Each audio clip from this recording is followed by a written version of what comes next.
everyone, I'm Mama Sini again. Welcome back to my YouTube channel.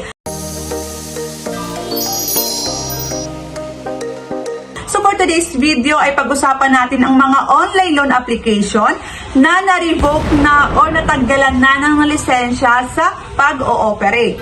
So alam ko na siguro ay marami sa inyo ang nakatry na sa mga ito at ngayon nga ay marami ang natutuwa dahil nga wala na sila sa OLA. Dahil nga sa kanilang malaking interest at syempre once na tayo ay humiram ng pera sa kanila ay hindi naman natin ito buong nakukuha dahil nga ang dami-dami nilang nileles pa dito. So kung ikaw ngay humiram ng 4,000 pesos, ang marireceive mo lang is 2,000 plus po dahil nga sa laki ng kanilang deduction. So ito ang mga OLA na wala ng lisensya.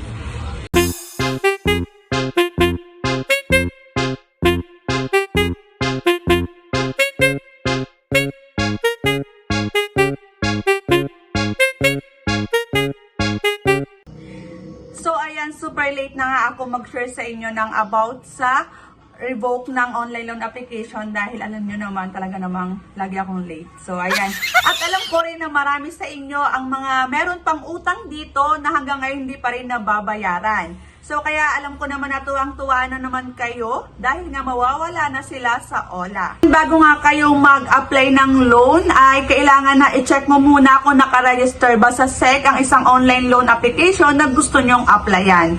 So para naman alam natin na talagang secured and then talagang maganda yung kanilang interest rate at maayos yung kanilang pamamalakad dito. Dahil kung hindi, ay wag nyo nang ituloy dahil nga baka kayo ay malubog lang talaga sa utang. So ayan nga yung mga online loan application na wala ng lisensya pero bakit nasa Play Store pa rin sila at meron pa rin kayong utang. So at least ngayon alam na natin na sila naman ay wala ng lisensya. So fair na, di ba? Patas na. So, siguro ignore na lang natin. Kung sila man ay mangharas or mangulit is ignore na lang natin, guys.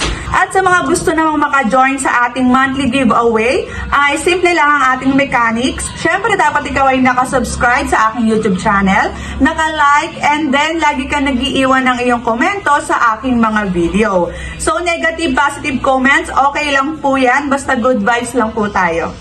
So hanggang dito na lang ang aking video. Sa mga hindi pa nakakapag-subscribe, please subscribe to my YouTube channel and hit the bell button para updated ka sa aking mga latest vlog. Thank you for watching.